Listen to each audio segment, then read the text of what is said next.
आप हर बार पिछली बार से ज्यादा मेहनत करते हो लेकिन हर बार कट ऑफ या मार्क्स उससे आगे बढ़ जाते हैं।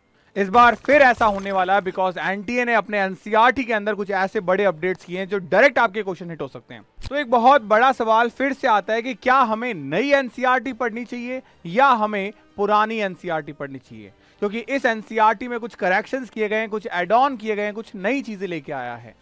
वो क्या चीजें हैं वो इस वीडियो के अंदर पूरा प्रॉपर मैं आपको दिखाऊंगा, ताकि आपके 2026 के अंदर आप जिस भी एग्जाम को देने की कोशिश कर रहे हैं, चाहे वो एम्स पैरामेडिकल का हो या एम्स बीएससी नर्सिंग का, उसके अंदर एक सिंगल क्वेश्चन हमारा गलत ना हो। तो इस वीडियो को पूरा एंड प्रॉपर देखना। एंड अगर आप पहली बार आए हैं तो इस वीडियो को लाइक करके चैनल को सब्सक्राइब जरूर करना और साथ ही साथ में कमेंट ड्रॉप जरूर करना न्यू एनसीईआरटी।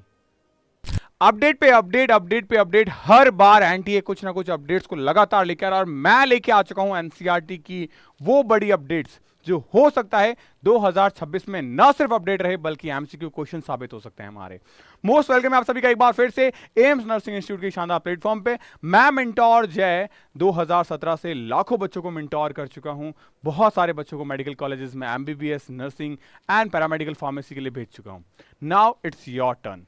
सबसे पहले बात करेंगे अपडेट्स क्या हैं एनसीईआरटी के अंदर जो 11th में भी हैं और हमारी क्लास 12 की दोनों बुक्स में अवेलेबल हैं। लेकिन आपको उन बारीक बारीक अपडेट्स के लिए पूरी एनसीईआरटी को पढ़ना पड़ेगा, लेकिन नहीं, मैं आपके लिए उसको और रिजॉल्व और आसान कर चुका हूं। बस इस वीडियो को पूरा देखना, हर एक छोटी से छोटी बारीक से बारीक चीज मैं आपके लिए लेके आ चुका हूं। स्टार्ट करूंगा अपडेट को। आप देखेंगे सबसे पहले क्लास 12 के अंदर क्या चीजें चेंज हैं हमारे अंदर। तो क्लास 12 की एनसीईआरटी लेके बैठ जाओ, नई वाली एनसीईआरटी लेके बैठना, क्योंकि मैं आपको बताऊंगा नई वाली भी और पुरानी वाली भी। देखो सबसे पहला जो चेंज है वो आपको ओल्ड एनसीईआरटी के अंदर पेज नंबर 199 पे दिखेगा। आप टॉपिक अगर आप देखोगे तो वहां पे आपके पास में ऑप्शंस नजर आ रहा है। हाईलाइट कर देते हैं हम एक बार इसको। ऑप्शंस आपके सामने हैं। Plating the transformant on tetracycline containing medium, यानी कि हमारे पास रिकॉम्बिनेट जो डीएनए होता है वो टेट्रासाइक्लिन कंटेनिंग मीडियम में हम डालते हैं। हमने ऐसा ओल्ड एनसीईआरटी में देखा, लेकिन इस बार नई एनसीईआरटी में इस टेट्रासाइक्लिन की जगह एम्पिसिलिन लिखा हुआ है। ये एग्जाम का सवाल बन सकता है और आप इसमें मात खा सकते हो क्योंकि आपने टेट्रासाइक्लिन पढ़ा, लेकिन इस बार अपडेट चेंज कर दिया गया और इसको एम्पिसिलिन कर दिया गया। ऐसे ही अपडेट्स और मैंने नए पेज नंबर भी लिखे हैं। ओल्ड एनसीईआरटी में 199 पे है, जबकि न्यू एनसीईआरटी में 161 नंबर पेज पर है। दूसरा अगर मैं बात करूं आपसे, आप देखो ओल्ड एनसीईआरटी में 127 नंबर पेज पे old almost 20 billion year old, ये इवोल्यूशन चैप्टर से उठाया गया है। और अब यहां पे old almost 13.8 billion year ago लिखा गया है। तो ये चीजें आपको ध्यान रखनी है, जहां पे आपके लिए जो जरूरी चीजें हो सकती है वो मैं मेंशन कर रहा हूं। उसके अलावा आप पेज नंबर इसमें 127 पे ओल्ड एनसीईआरटी के अंदर एंड 111 आपका न्यू एनसीईआरटी के अंदर है। अब अगर मैं बात करूं ओल्ड एनसीईआरटी में, देखो पेज नंबर 49 के अंदर ये डायग्राम दिया हुआ है। एंड इस डायग्राम के अंदर यहां पे आप देखो ओवम लिखा है। मैंने आपको कई बार पढ़ाया, तब मैंने बताया था ओवम बनता कब है, जब हमारे पास में सेकेंडरी फर्टिलाइजेशन या मैं बात करूं मियोसिस कंप्लीट हो जाता है, तब हम बात करते हैं। तो आप देखो यहां पे इसे सेकेंडरी oocyte फॉर्म में ओवोल्यूशन होता है, न कि ओवम के फॉर्म में। जब पीरियड्स के 14 डे ओवा रिलीज होता है तो वो ओवा नहीं होता, वो एक्चुअल में सेकेंडरी oocyte होती है। तो इसको एनसीईआरटी ने करेक्ट किया है 33 पेज नंबर के ऊपर।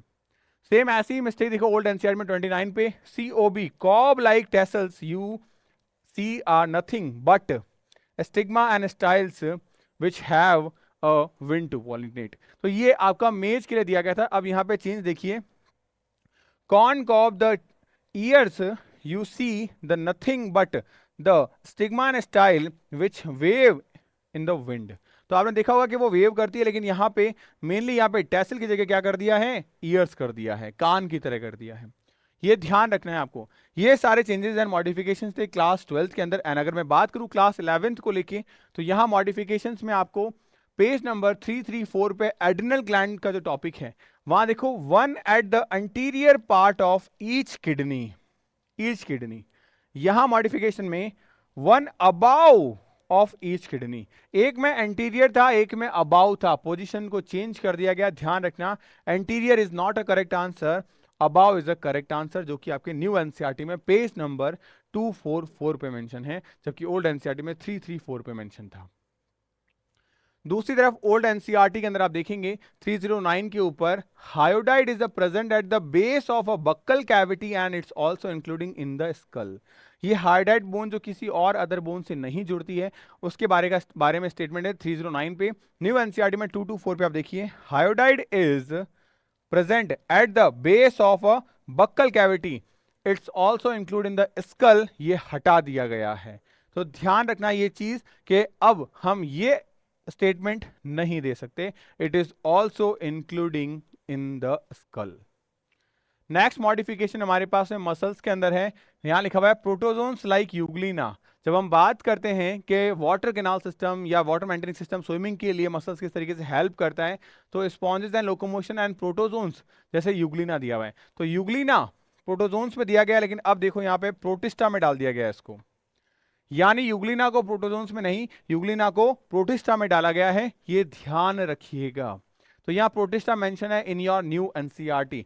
ये ऐसे क्वेश्चन है जो एग्जाम में आप विद कॉन्फिडेंट होकर गलत करके आओगे, क्योंकि मैं आपके लिए पूरी एनसीईआरटी के अंदर जितने भी बारीक बारीक मॉडिफिकेशंस है वो सारे लेके आ चुका हूं। कुछ और मॉडिफिकेशंस मैं आपको दिखाता हूं, जैसे कि आप देखो यहां पे पुरानी एनसीईआरटी में 285 पेज नंबर पे और न्यू एनसीईआरटी में 200 पे इलेक्ट्रोकार्डियोग्राफ लिखा हुआ है। ये ईसीजी का फुल फॉर्म क्या लिखा हुआ है? Graph, electrocardiograph. यहां पे इस ग्राफ को अब ग्राम कर दिया गया है, इलेक्ट्रोकार्डियोग्राम कर दिया है, ये करेक्शन किया गया है, ध्यान रखना। उसके अलावा respiratory volume and capacity topic जो हमारे पास है, वहां पे IRV के अंदर एडिशनल वॉल्यूम ऑफ एयर लिखा गया था पहले, अब इसे हटा के a person can inspire by a forceful inspiration these average 2500 से 3000 ml होता है। पूरी डेफिनेशन बदल दी गई, एडिशनल वॉल्यूम वाली चीज को हटा दिया गया है। तो ये सारे वो ऐसे हाईलाइटेड मिस्टेक्स थी जिनको एनसीईआरटी ने क्लियर किया है, ये आप ध्यान रखेंगे। उसके अलावा ये डायग्राम देखिए, यहाँ पे ये डायग्राम तो काफी सालों से गलत था, जहां 2 हाइड्रोजन का इंटेक लिखा गया है, अब उसे मॉडिफाई करके 4 हाइड्रोजन का इंटेक कर दिया गया है, तो ये भी चेंज किया गया है। ओल्ड एनसीईआरटी में आप देखेंगे यहाँ पे पेज नंबर 226 के अंदर only green plant and cyanobacteria can produce their own food, तो ओनली वर्ड को यहाँ हटा दिया गया है, green plant and cyanobacteria can be prepare, तो ओनली जो वर्ड है उसे हटा दिया गया है। आप सोचो कितनी बारीक बारीक रिसर्च करके मैं आप लोगों के लिए लेके आया हूं, और ये मेहनत सिर्फ आपके सिलेक्शन के लिए की जा रही है, क्योंकि मेरा आपसे वादा था कि इस साल हम सिलेक्शन नहीं देंगे, इस साल हम रैंक के साथ सिलेक्शन देंगे, और रैंक तब आएगी जब हम छोटी छोटी कमियों को दूर करेंगे, और वो छोटी छोटी कमियां मैं आप लोगों के लिए एलैबोरेट करके विद द प्रूफ, ताकि आपके लिए डेटा आसान हो जाए, मैं लेके आ चुका हूं। अगर आप पहली बार देख रहे हैं इस वीडियो को लाइक जरूर करिएगा, क्योंकि ये इकलौता ऐसा इंडिया का लीडिंग प्लेटफॉर्म है जो आपको न सिर्फ एम्स में सेलेक्ट कराएगा बल्कि बेहतरीन रैंक के साथ सेलेक्ट कराएगा। नेक्स्ट पॉइंट अगर हम आपसे बात करें तो ओल्ड एनसीईआरटी के अंदर एक चार्ट दिया गया है हमारे पास में रेस्पिरेशन फोटोसिंथेसिस के अंदर, तो यहाँ टेम्परेचर ऑप्टिमम में आप देखो, यहाँ पे 30 से 40, 20 से 25 एंड अबाउ 40 डिग्री सेल्सियस दिया गया है। इसमें टेम्परेचर में सब में मॉडिफिकेशन किया गया है, 30 टू 40, 20 टू 25 एंड अबाउ 40 कर दिया गया है, यानी कि यहाँ टेम्परेचर में क्या किया गया है, मॉडिफिकेशंस किए गए हैं, ये आप ध्यान रखेंगे। उसके अलावा अगर मैं बात करूं, यहां आप देखो ओल्ड एनसीईआरटी के अंदर ये हमारे पास प्रोटीन का स्ट्रक्चर है बायोमोलिक्यूल में, यहां आपको देखने को मिलेगा ये जो स्ट्रक्चर है, यहां पे हाइड्रोजन डाइसल्फाइड बॉन्ड लिखा हुआ था, ऐसा लग रहा है हाइड्रोजन डाइसल्फाइड, बट ध्यान रखना ये सिर्फ हाइड्रोजन को, हाइड्रोजन के एटम या हाइड्रोजन के मॉलिक्यूल को डिनोट नहीं कर रहा, ये एक्चुअली में हाइड्रोजन के बॉन्ड को डिनोट कर रहा है। किसको? हाइड्रोजन के बॉन्ड को डिनोट कर रहा है, ध्यान रखना। उसके बाद में एक और चीज नोटिस करने वाली है, यहां पे आप देखिए बीटा प्लेटलेट, तो बीटा की स्पेलिंग तो सेम है, लेकिन प्लेट की स्पेलिंग देखिए PLATED प्लेट, यहां बीटा प्लेट की स्पेलिंग को चेंज कर दिया गया है, ध्यान रखना, यहां स्पेलिंग है PLEATED, तो ये स्पेलिंग मिस्टेक भी यहां पे करेक्ट कर दी गई है। उसके अलावा और मॉडिफिकेशंस हम देखें, ये बड़ा मॉडिफिकेशंस आप देखो पेज नंबर 178 पे, हाइड्रोजन जो है वो ह्यूमन बॉडी में 0.5% था, लेकिन अब इसे करेक्ट करके 9.5% कर दिया गया है। तो ये इंपॉर्टेंट चीजें हैं, सारी की सारी आपको ध्यान रखनी है। उसके साथ साथ अगर मैं बात करूं, आप देखो ओल्ड एनसीईआरटी में हमारे पास the fluid matrix filling the cell in a cytoplasm, अब सिमिलरली इसको द सेमी फ्लूइड कर दिया गया है। तो ये वर्ड डाल दिया गया the semi fluid matrix filled in the cell in the cytoplasm.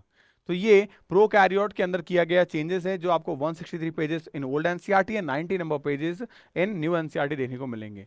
और मॉडिफिकेशन सेल में बताएं तो एंटोन वॉन लिवेनहॉक जो है उनके नाम को मॉडिफाई किया गया है, यहां आप देखो एंटोनी कर दिया गया है।